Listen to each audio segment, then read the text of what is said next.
The mini-budget was really the culmination of the economic policies that have been put in place since the Brexit vote. A very particular idea of sovereignty over economic good sense. We couldn't ship anything to the EU, nothing. It's bordering on disastrous. The Brexiteers haven't really formulated a cogent case as to why Brexit is going to deliver a dividend. There is a political conspiracy of silence around the effects of Brexit. It spans the government, it spans the Labour Party. Make Brexit work.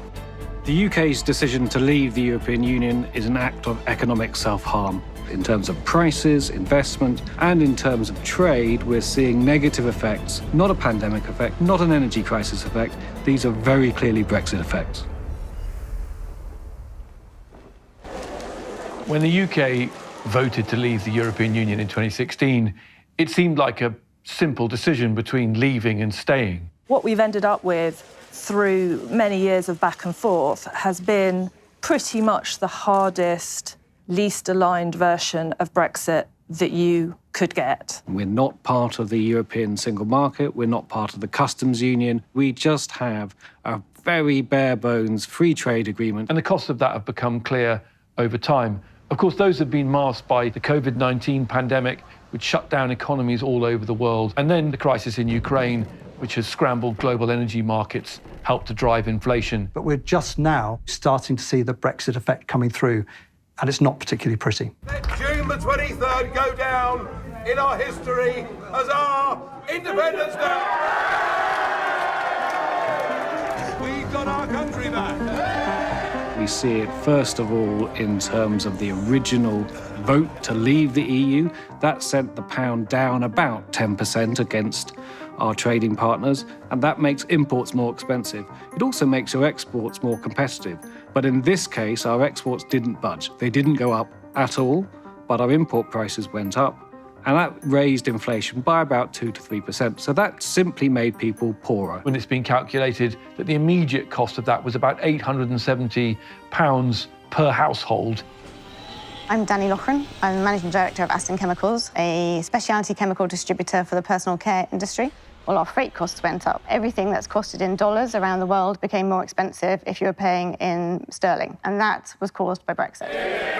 For many years, the Brexit side of the debate felt they won the argument because there hadn't been much absolute panic in markets. In the recent mini-budget, Kwasi Kwarteng really spooked the markets. Sterling absolutely plummeted, then subsequently recovered a bit. But more serious was what's happened to government borrowing costs, because the financial markets have taken the view that the budget was effectively reckless. Remember the statement of, "We've had enough of experts."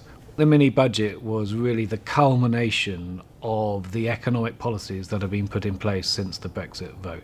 Brexit's proponents refuse to even discuss the idea that Brexit's a factor in the UK's performance. Brexit opponents or Remainers want to pin everything on Brexit. The truth is inevitably somewhere in between. But to say that Brexit isn't a factor in what you're seeing in the UK performance is silly. Of course it is. We're starting to see a very interesting pattern emerging, comparing Britain with the performance of other advanced economies. After the pandemic, there was a trade recovery by all the other G7 countries, and Britain's trade recovery has been more or less flat. So the UK fell behind in its trade intensity. One of the other things you can measure is the drop-off in the number of trade relationships between smaller companies in the UK and their foreign counterparts.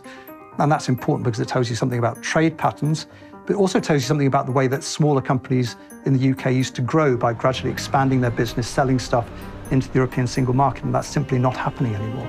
The LSE's calculated that the number of relationships between the UK and the EU fell by about a third in the first 6 months after the Trade and Cooperation Agreement came into force. The Resolution Foundation has calculated that the long-run hit to wages will be £470 per person. Brexit has increased bureaucracy. Many small businesses have really struggled to get to grips with that. I'm Kieran Towerday. Hampstead Tea is an organic tea company. We import tea from all over the world and sell it all over the world. We were told that we would have the most amazing deal. We were going to get our sovereignty and we were going to keep all the advantages of being the EU. As a business, we were dumb enough to believe that. Come January last year, we got an order from Italy We shipped it as normal, thinking there'll be a little bit of paperwork and we'll figure it out. And it sat for 12 weeks in different customs houses. So the reality was very different. I'm Rob, I'm Vicky. and we co-founded Little Star Jewellery in 2017 as a husband and wife team.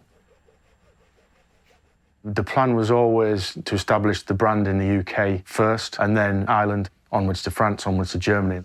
The whole question of Brexit didn't really come into my thought much, because at no point did I think it would be as complicated for businesses to grow and to develop. Remember, when we were part of the single market, you could throw a box of tea or a packet of bangers into the back of a van in Birmingham and just drive it to Barcelona or Bonn or Brussels without let or hindrance. Now you can't do that. The reality was, January to June, we couldn't ship anything to the EU. Nothing.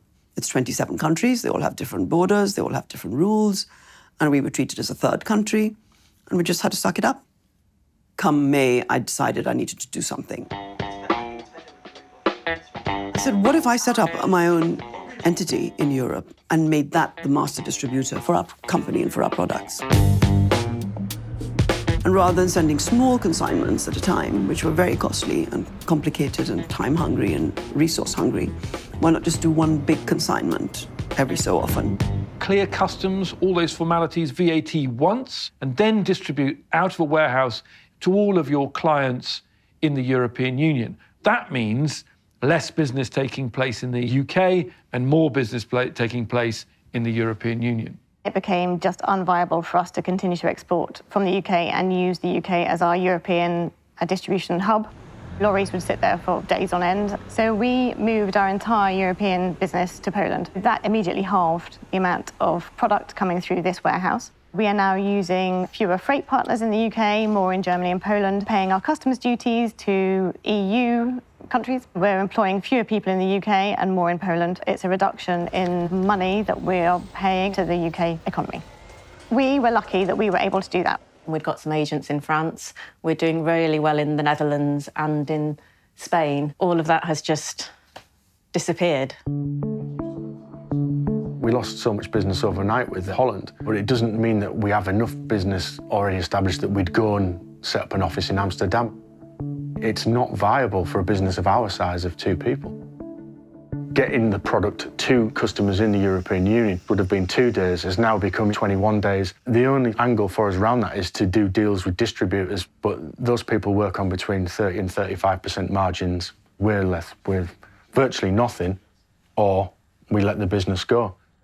We got a Dutch sales agent who opened over 30 doors in the space of 2 months for us. Over 30 customers has become 2, because only 2 of them can actually be bothered with the implications of what they've got to do to get stock from us.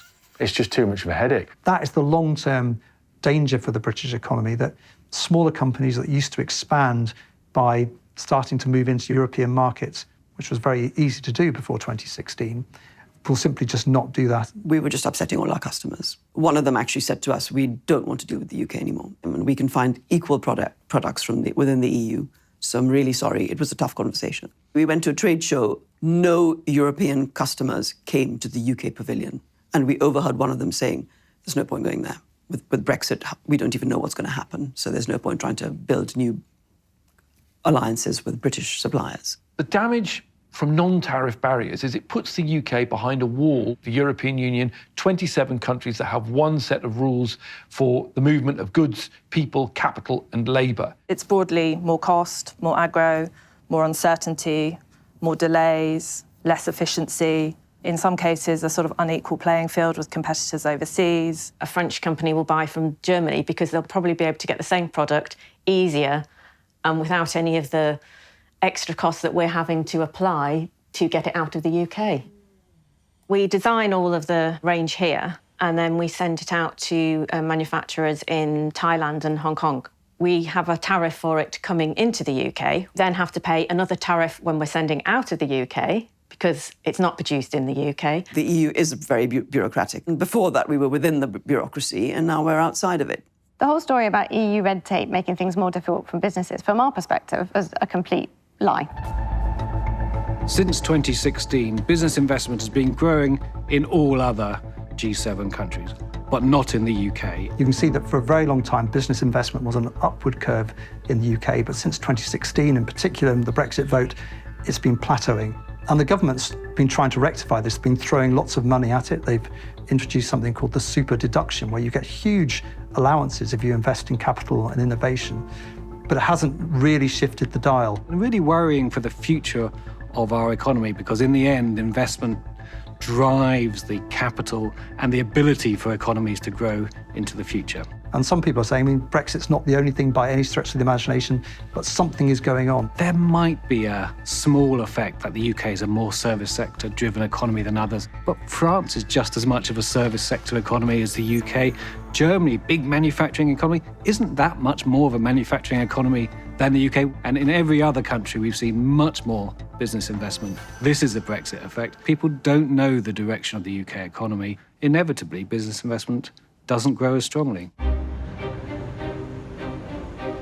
We've seen in all areas, in prices, in terms of investment, and in terms of trade, we're seeing negative effects due to Brexit, which we can now pinpoint as a Brexit effect, not a pandemic effect, not an energy crisis effect. These are very clearly Brexit effects. Plainly, there's been a huge impact on the British economy caused by the COVID pandemic.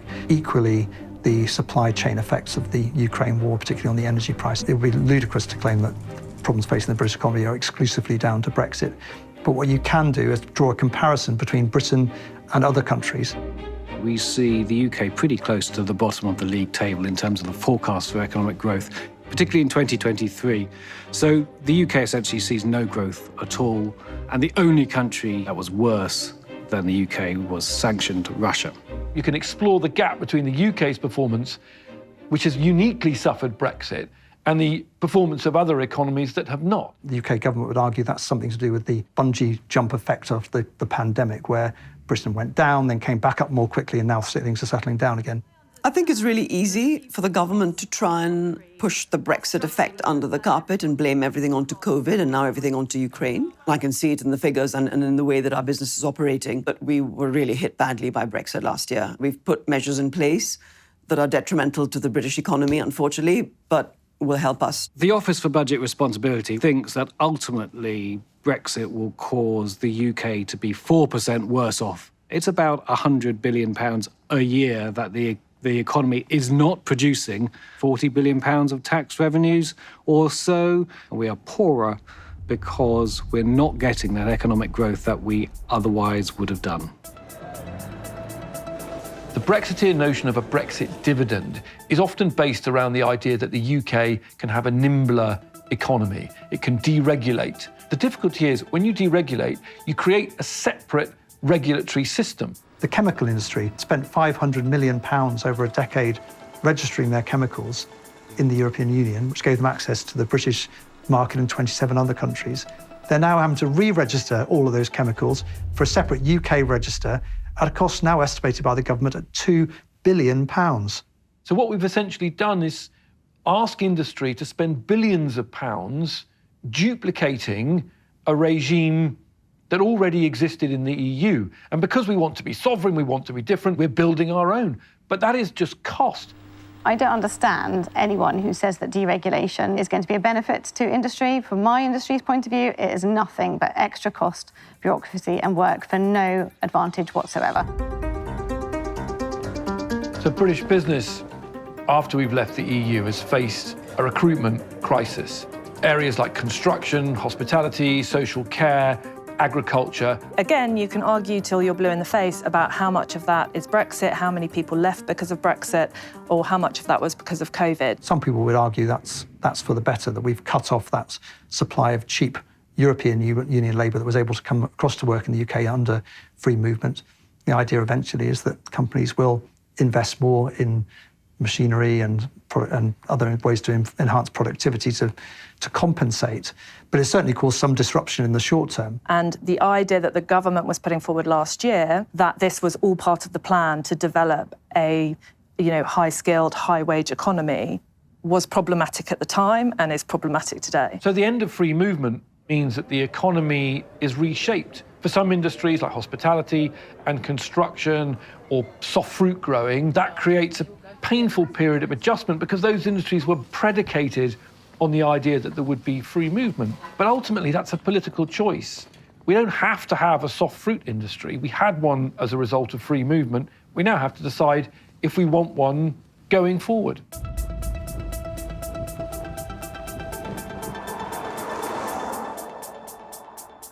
The long-running row over Northern Ireland, creating a border in the Irish Sea to avoid the north-south border returning on the island of Ireland, has poisoned EU-UK relations. The EU is using that as a negotiating chip and saying that Britain can't join the Horizon Science Research Project, which is worth 95 billion euros, hugely important to British scientists and British universities. But it's blocked because the British government is trying unilaterally to rip up its obligations in Northern Ireland. While we have that attitude still in place, I think it's very difficult to see our trading relationships improve. The discussion about Northern Ireland and its future trading relationship was one of the things that bedeviled the negotiations about Brexit. Everybody knew it was going to be a problem, but we did the deal anyway. We voted for Brexit. We signed a so-called Northern Ireland Protocol, which Boris Johnson and Lord David Frost, the former Brexit minister who negotiated the Northern Ireland Protocol, spent the last several years trashing. I seem to think it's become some surprise that the European Court of Justice applies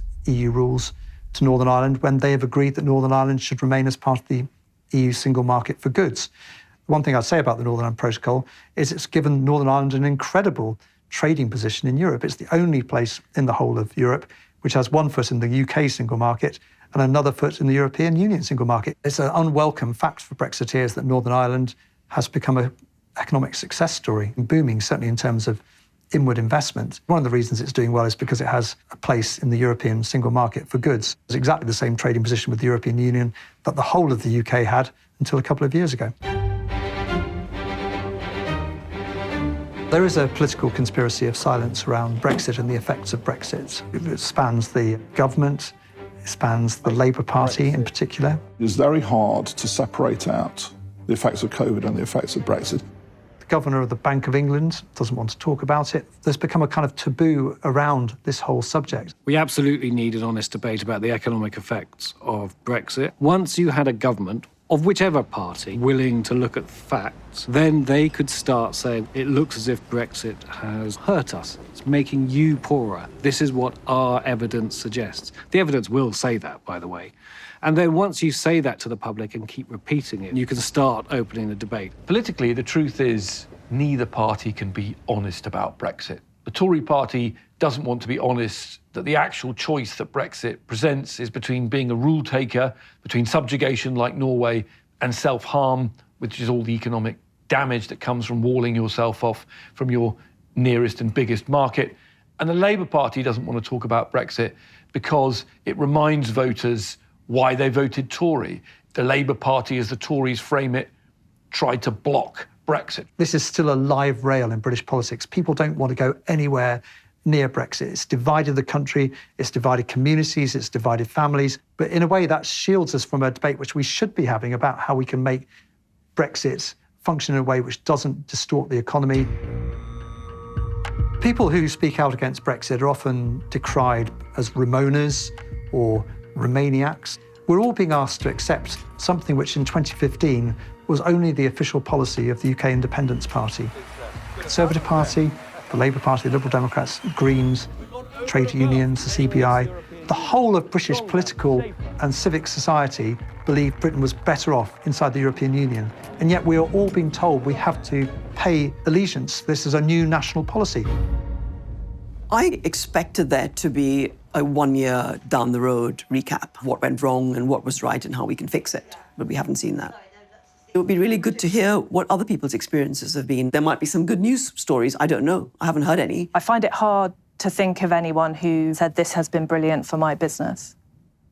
Some businesses will win as a result of Brexit. Businesses that can produce products for the UK market that are now too complicated or too difficult to import from the EU. That doesn't necessarily mean that the UK economy is winning. EU-based companies that have gained some of our contracts, the EU freight companies that are gaining our freight business that isn't in the UK anymore, they're all doing quite well. The people in Poland that we've had to employ in warehouses rather than people in the UK, they're doing quite well. In theory, the City of London is a place where the UK being able to make its own rules should be important. This is our sector that we're the best at, that we know the most about. We were responsible for a lot of rulemaking while we were within the EU. To date, we haven't seen the results of that. The predictions of doom for the City of London were always overdone. Big institutions in particular spent time, actually quite early on in the process, Brexit-proofing their operations so that they could operate legally whatever the outcome was. What we've seen since then, I think, is a slow drip where business and people get relocated to other places where it makes more sense for them to be. The city was the natural place to do financial business in Europe, and Brexit introduced a question mark into that. We weren't given enough information, we weren't told what Brexit would actually look like. What do you want? Stop Brexit! The losers will be some of the younger people who voted against Brexit. If you look at the age profile of people who voted for Leave, there's a vote amongst the older members of the population. The younger generation will start to discuss this topic. They can't travel easily anymore. They need a nomad visa if they want to work in Europe. They can no longer invest in Europe easily. And with the geopolitical situation on a knife edge, it would be nice to be a part of a bigger group. And I feel sorry that we aren't for the next generation. Go and vote for people who are not rich Remainers. Will Britain leave the EU on time? Sure. You certainly hear Conservatives who say that if you can't demonstrate the benefits of Brexit by the next election, you're going to be in serious trouble. And so you have the creation of jobs like Brexit Opportunities Minister. Leaving the European Union is the most fantastic opportunity for the United Kingdom. The benefits of Brexit are always just around the corner. This happened 6 years ago. By now, somebody in government, given the fact this is a Brexiteer government, should have identified what the benefits are. The Brexiteers haven't really formulated a cogent case as to why walling the UK off from its largest market on its doorstep will lead to a better economy. When the government unleashed its Brexit Opportunities document, what was the number one item? That you were going to have a crown stamp back on your pint pot in the English pub. Well, the Vote Leave side presented a very optimistic view of what the British economy would look like after Brexit, including a massive series of deregulation, Britain buccaneering around the world, striking trade deals around the world. There have been some trade deals, but they've mainly been with countries that Britain already had a trade deal with through the European Union. Australia really is the only one exception to that. Signing a free trade agreement with New Zealand or Australia has ups and downs for the UK economy and is probably very, very marginally positive. But it's nothing like losing a free trade agreement and losing the frictionless trade you had with your biggest trading partner that's only 20 miles away across the Channel. We lose 4% of our GDP by Brexit. We gain 0.08% by the government's own estimate through this trade deal with Australia. All the attempts to lay out exactly what a Brexit dividend looks like have thus far been totally unconvincing, and that's on the trade agreement front, on the regulatory front or the deregulatory front. The best case scenario is that a Brexit dividend is lots and lots of little changes that in aggregate add up to something meaningful. There's no sort of great idea that is out there at the moment. When the Brexiters said, oh, Brexit will unleash Britain's global potential, that made me very annoyed because we weren't sitting on our laurels just easily selling into France. Everyone was already doing that. We were already trading with the whole of the rest of the world. Making things more difficult for us to sell into the EU did not make anything easier. Stop Brexit! We have heard Project Fear again and again. On and on it goes. But that all the aspects of Project Fear so far have been wrong. We were promised a punishment budget, that never happened. We were promised an increase of unemployment by 800,000 by voting to leave. That did not happen. The Remainers did themselves no service by claiming that immediately after a Brexit vote that Britain's economy would crash into recession and millions of people would be unemployed. I mean, that hasn't happened and probably was never going to happen. The Project Fear tag was very effective from the Leave campaign and lasts to this day. I think the trouble is that Brexit's boring and detailed and wonky. It was hard to talk about that wonky detail around trading arrangements and customs unions and paperwork in a political campaign. Get Brexit done. It was one of the most effective election slogans you've seen. We didn't even start to dig into those questions until after the vote was finished.